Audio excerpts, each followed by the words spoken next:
Siapa yang belum lagi mulakan simpanan, belum ada akaun Gap. Gap ni macam akaun bank. Dalam bank kita simpan duit, dalam Gap kita simpan emas.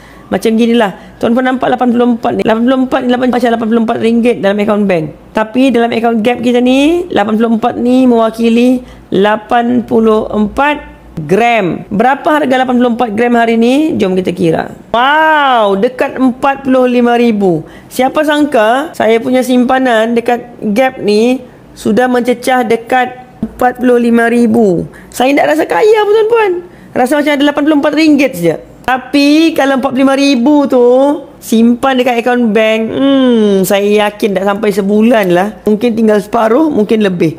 Siapa dekat sini macam saya? Komen I. Kalau tuan-tuan macam saya, tuan-tuan kena ikut macam yang saya buat, iaitu sebahagian besar daripada saving kecemasan tu simpan dalam bentuk emas instead of simpan dalam bentuk cash. Sebab nanti kita penat. Kita kerja 3 tahun, 5 tahun, 10 tahun, 20 tahun, lepas tu keluar ayat ni. Mana pergi duit-duit aku?